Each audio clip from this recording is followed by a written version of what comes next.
Africa's biggest economy has budgeted 30% of its entire 2024 budget for debt servicing under current proposals tabled to its Senate by the president. That's Nigeria, of course.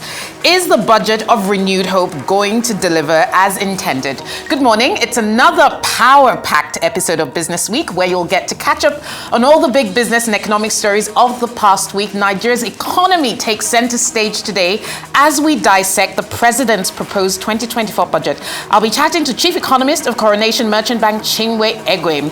If you couldn't keep up during the week, don't worry, I've got you. I'm Rola K. Akinkunmi.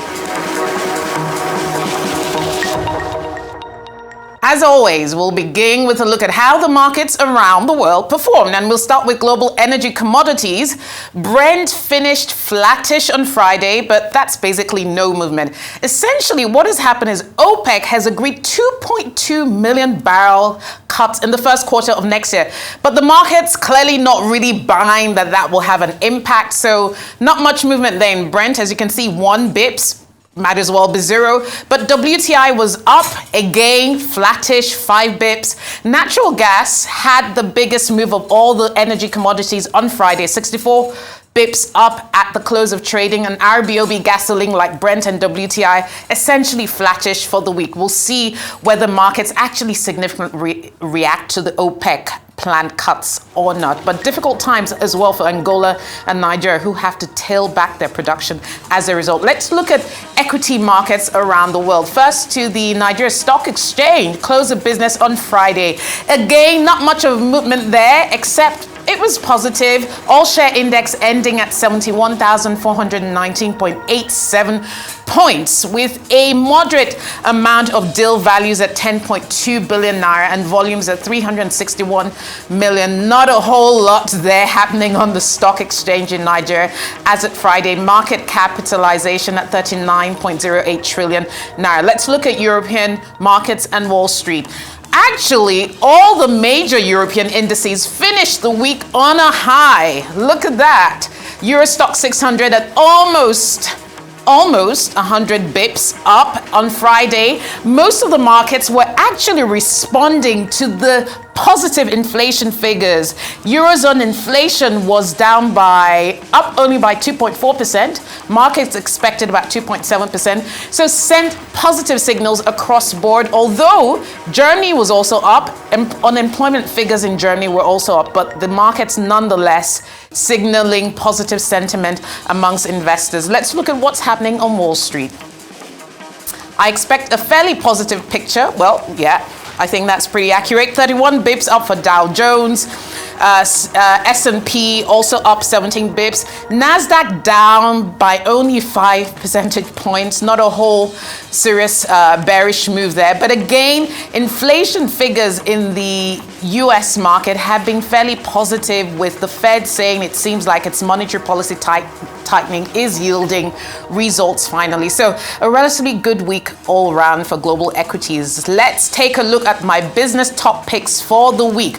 Really exciting start to the week, or end to the week actually, for India. Foxconn, the Taiwan-based Foxconn, which is a main supplier and distributor of Apple products in that market, is going to be investing an additional $1 billion in the Indian market, specifically the state of Tamil Nadu. That's India's third largest state, according to the Reserve State of India. And that's going to create several thousand jobs for that state. India has been seeing quite a lot of the benefit of the shift in global supply chains and manufacturing jobs to that country. Of course, Apple started manufacturing iPhones in India in 2017 through Foxconn, and of course the iPhone 15 model started seeing lots of activity in the Indian value chain. So good stuff there for India. This is a really fascinating story. The second one, electric jet Lilium has finally been granted EU approval for its eVTOL aircraft. Now, these eVTOL aircrafts are a vertical takeoff and landing air taxis, which can take passengers of up to 7 to 8 people. It has 12 wing flaps, 3 twin engines. And the interesting thing here about this, it's going to be the first aircraft, it's a German manufacturer, to have such licensing by the European Aviation Safety Authority as well as the Federal Aviation Safety Authority. So interesting times for aviation technology there, an electric-powered vertical takeoff air taxi. US Treasury Secretary for Terrorism, Brian Nelson, has raised concerns about Turkey's support of Hamas. The US government is essentially saying that Turkey has facilitated Hamas's access to international finance, and it's concerned. And this is obviously straining relations between Washington and Ankara. A lot of the financial support that Hamas has received has, of course, come from Iran. There's concern about re-export of defense equipment via Turkey and other countries in the Middle East, despite US sanctions. So it's interesting that Erdogan, Turkish president, actually called Israel a war criminal and then called Hamas a liberation movement. So no love lost there between the Turkish authorities and the US government over the Israel-Hamas conflict. In Nigeria, the Africa Development Bank has approved $80 million for the Ekiti Knowledge Zone. This is a major boon for the Ekiti economy in southwestern Nigeria. AFDB, of course, has financed many economic projects in Nigeria, around 48. Now, this is in a special economic zone, and it's going to create lots of jobs. It's going to be on a 20-hectare development that will also facilitate the growth and empowerment of technology startups. The balance of the total funding for the project, the total fund is $94 million, will be funded by the Ekiti state government, but AFDB there putting its weight and capital behind the efforts of the Ekiti government in Nigeria. Great news there for Ekiti. Not so great news for Kenya. Well, it's been facing the liquidity crunch and a credit squeeze and budgetary tightening for many, many months in 2023. So finally, the government has said it's going to put 11 state companies up for sale. Actually, the plan is to put a total of 35 companies up for sale, but it's going to start with an initial 11 state companies. If you recall, Kenya has not divested government shares in any state-owned entities for several years. I think 2018, when the government divested a significant share in Safaricom, the telecoms operator. So governments have to do what they have to do to raise revenue and get some more liquidity. And now for some other stories from around the world. Let's go to Japan first. October saw an acceleration of business-to-business service inflation in Japan due to labor prices rising due to a tight job market. This indicates a broadening of price pressures that may increase the likelihood of an immediate end to ultra-loose monetary policy in Japan. According to data released on Monday by the Bank of Japan, the Services Producer Price Index, which gauges how much businesses charge one another for services, rose 2.3% in October over the same month last year, following a revised gain of 2% in September. Now, coming out of the Black Friday weekend in the US, e-commerce spending popped 7.5% from a year earlier, reaching a record $9.8 billion in the US, according to an Adobe and an analytics report, a further indication that price-conscious consumers want to spend on the best deals and are hunting for those deals online. Black Friday's spending spike reflects a consumer who is more willing to spend than in 2022, when gas and food prices, of course, were painfully high. In Nigeria, President Bola Ahmed Tinubu on Wednesday presented the proposed 2024 appropriation bill of 27 trillion naira to a joint session of the National Assembly. During his presentation in Abuja some days ago, President Tinubu says the goal is for the Appropriation Act to come into effect on the 1st of January, adding that the budget would help ensure macroeconomic stability, reduce the deficit, increase capital spending and allocation to reflect the 8 priority areas of his administration. And we're talking about that a bit more later in the program.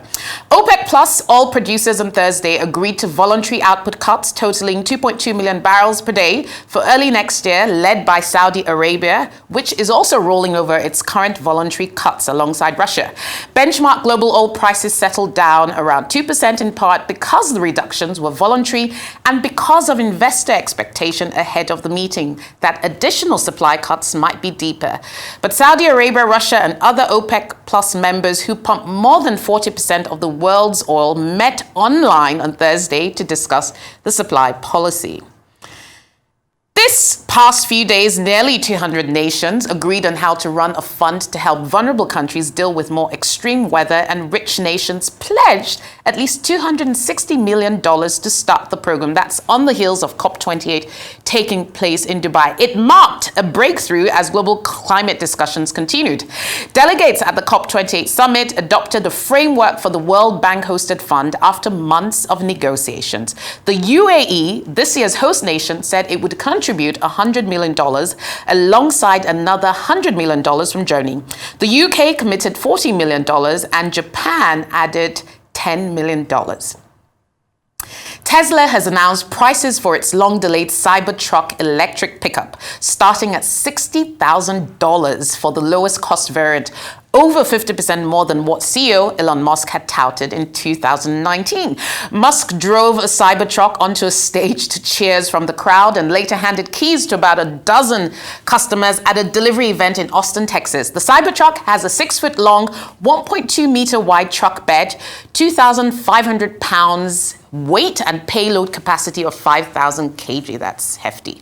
The event comes weeks after Musk tempered investor expectations, citing problems in ramping production of what he called a radical product. Well, that's it for the markets and business update.